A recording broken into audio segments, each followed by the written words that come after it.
this is Mark Deering. So we're now into starting your property journey, what you're looking at doing, and you're not quite sure where you are.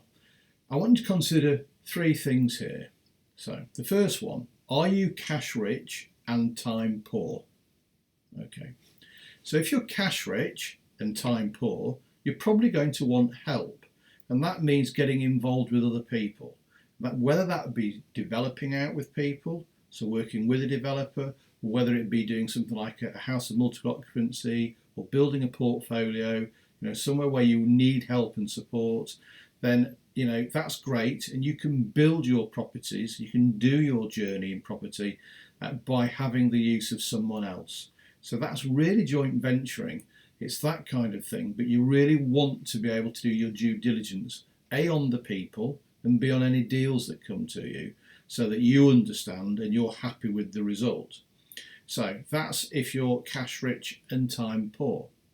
Now, if you are time rich but cash poor, it still doesn't mean you can't get involved in property. There are lots of different ways that you can get involved in property. Being time rich is good because it means that you have the time to actually investigate things and look into properties and understand the property world. And you, again, could look at joint venturing with people, but actually think about, how do you make money when you're time rich but cash poor?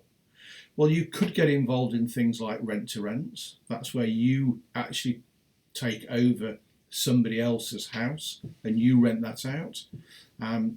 Put it simply, you would agree a fee with somebody, you would pay them, if you like, the monthly rent, but then you would rent out the rooms as a HMO, which is a house of multiple occupancy.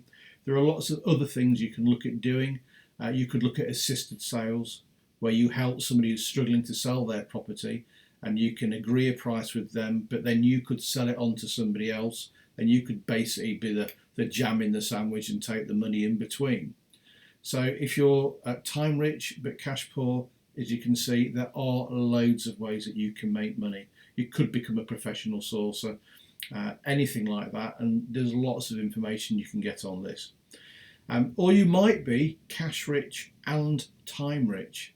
Well, if you're in that situation, good luck for you, and that's a great situation to be in. It just means that you can pick and choose, you can work with developers, you can work with other investors, and you can practically do anything that you want to do. Okay, the second point to make here is, when you're getting into property, you've got to think about what it is you actually want from property. So if you're going to build up a portfolio, think about, is it going to be cash that you're after? So are you after a good income generating on a monthly basis with a portfolio? Or are you actually looking, say, at capital return? So are you looking at having something long term and getting the capital growth? If it's of any help to people that are looking at this, my advice has always been, do a mix of both. So look to get some of the portfolio that's going to bring in a good monthly income, and then look at some of the portfolio that's going to bring in you a far greater capital return. So again, that's something you can look at, but think about what it is you actually want.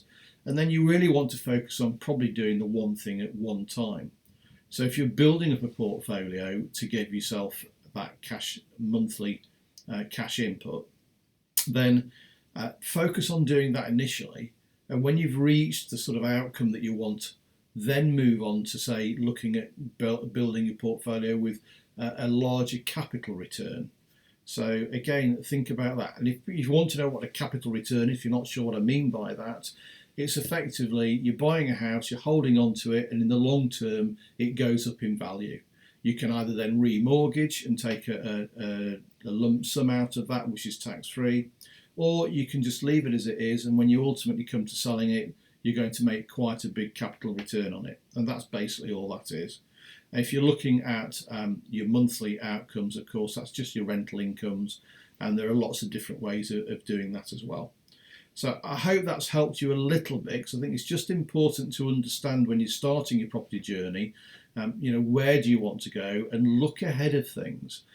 One of the important things for me has always been to really look at where you are in 10 or 15 or 20 or even 30 years time. where do you want to be? And that's going to be really important. So please look at what you can do and enjoy doing it. And if I can be of any help, by all means contact me. If you like this, share it, and please subscribe to the YouTube channel. Thank you for listening.